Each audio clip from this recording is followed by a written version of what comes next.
বিসমিল্লাহির রহমানির রহিম। হযরত আবু যর রাদিয়াল্লাহু আনহু হইতে বর্ণিত রাসূলুল্লাহ সাল্লাল্লাহু আলাইহি ওয়াসাল্লাম ইরশাদ করিয়াছেন, সর্বশ্রেষ্ঠ আমল হলো আল্লাহ তাআলার জন্য কাউকে মহব্বত করা এবং আল্লাহ তাআলার জন্য কাউকে দুশমন হিসেবে ভাবা।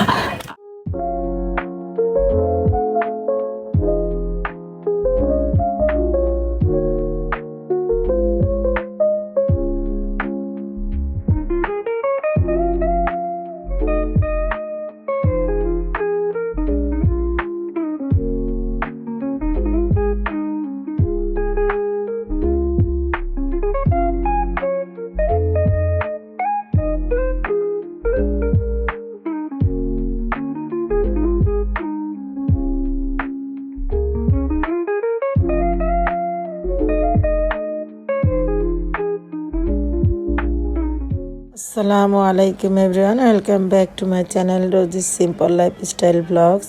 আশা করি আল্লাহর রহমতে সবাই ভালো আছেন। আলহামদুলিল্লাহ আমরাও ভালো আছি। নতুন একটি ফ্যামিলি ব্লগ দেখার জন্য সবাইকে স্বাগত জানাই। ইনশাল্লাহ ভালো লাগবে।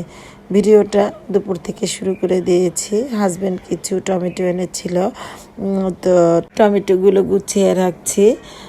তো অনেকবারই টমেটো এনেছি, ভেবেছিলাম যে একটু সস দিব ভেবেছি, কিন্তু সময়ের অভাবে দিতে পারিনি, কারণ স্কুল খোলা ছিল আর চাকরিজীবী যারা তাদের তো প্রবলেমের শেষ নেই, সময়ের অভাব হয়, মানে বিভিন্ন কিছু প্রবলেম হয়ে যায়। যাই হোক, তারপরও সলভ করে দুনিয়াটা চলতে হয়।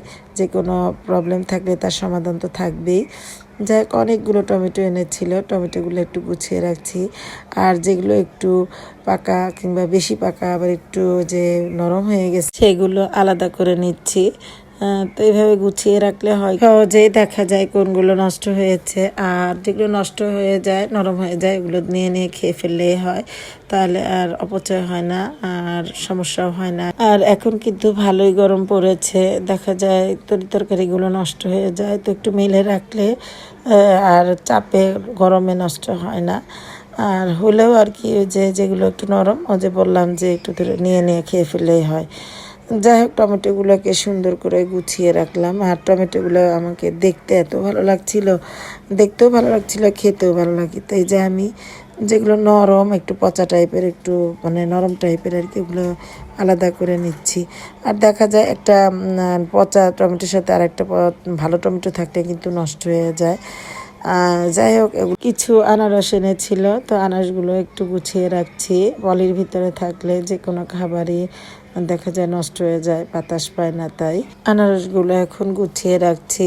আর মোটামুটি যে গরম পড়েছে, সারাদিন রোজার পরে একটু আনারস খেতে ভালোই লাগে আমার কাছে। আবার মাঝে মাঝে আনারসের জুসও করে নেওয়া হয়, আনারসের জুসটা খেতেও ভালো লাগে, একটু ট্রাই করে দেখতে পারেন।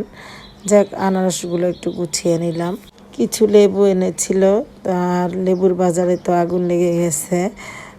পৃথিবীর অন্যান্য দেশে রমজান মাসে সব কিছুর দাম কমে, আর আমাদের বাংলাদেশে সব কিছুর দাম বাড়ে, উল্টো ব্যাপার আর কি। যাই হোক, এই যে এখন লেবুগুলো গুছিয়ে রাখছি। লেবুর হালি হয়ে গেছে 80 টাকা। তো লেবু এখন হচ্ছে অনেক দামি একটা ব্যাপার।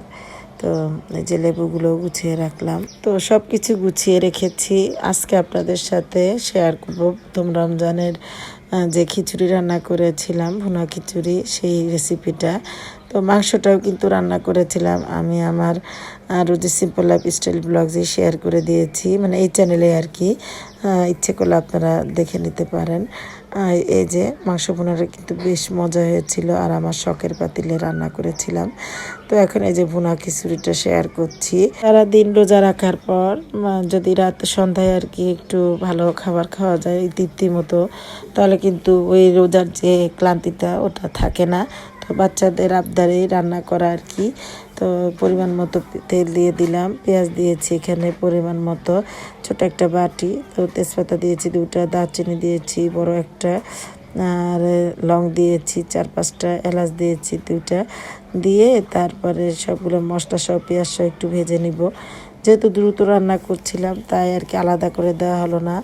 তো একটু পানি দিয়ে দিলাম, যখন হচ্ছে পেঁয়াজে কালার এসেছে। আপনারা আপনাদের চালের ডালের পরিমাণ অনুযায়ী এখানে অ্যাড করবেন সব কিছু।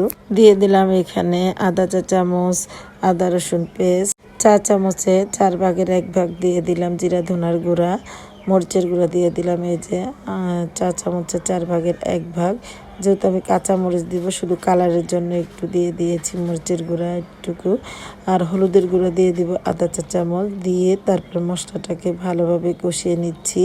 তো এখানে একটা মশলা অ্যাড করব, এই মশলাটাই কিন্তু টেস্টটা বাড়িয়ে দেবে দ্বিগুণ। কাঁচামরিচ দিয়ে দিয়েছি এখানে পরিমাণ মতো, আপনারা আপনাদের পরিমাণ অনুযায়ী মানে সংসারের চাহিদা এবং ঝাল যেমন খায় সেই পরিমাণ অনুযায়ী দিয়ে দিবেন কাঁচামরিচটা এবং অন্যান্য ঝালটা।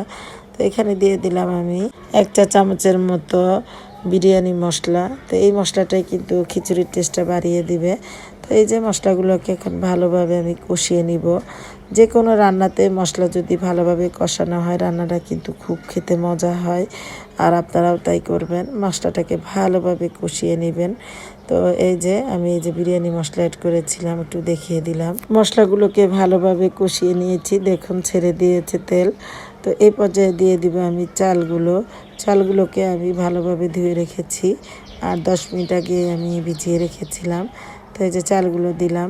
তো এখানে চাল ডাল মিলিয়ে 3 পাওয়ার মতো আছে, আপনারা আপনাদের পরিমাণ অনুযায়ী নিয়ে নেবেন আর মশলাগুলো ঠিক সেভাবেই ব্যবহার করবেন।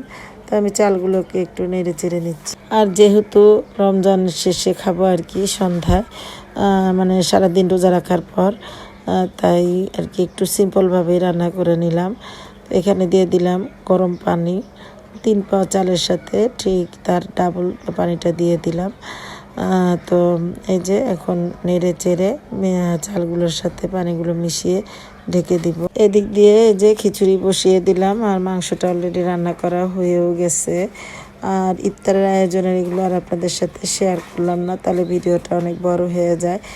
খিচুড়িটাই যে যখন বলক উঠেছে তখন আমি কিন্তু ঢাকনাটা সরিয়ে দিয়েছি, কারণ ঢাকনাটা দিয়ে রাখলে চালগুলো তাড়াতাড়ি সিদ্ধ হয়ে যাবে। এই যে সরিয়ে দিয়ে এখন আস্তে আস্তে রান্না করে নিব।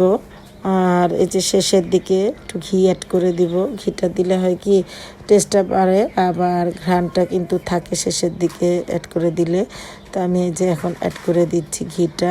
তো ঘিটা দিয়ে একটু উলট পালট করে দিচ্ছি খিচুড়িটা, তারপরে এভাবে রান্না করে নিব। মজার খিচুড়ি, খেতে অনেক অনেক মজা হয়েছিল, আমার বাচ্চারা তো একদম খুব মজা করে খেয়েছে। তো আসলে কি একজন মা বলেন একজন গৃহিণী বলেন যেই হোক না কেন, কেউ যদি খেয়ে তার রান্নার প্রশংসা করে সেখানেই তো আত্মতৃপ্তি, আর রান্না করার পর যদি ভালো কমেন্টস কেউ করে এটাতে কিন্তু মনটাও ভালো লাগে, মনটা ভরে যায় আর কি।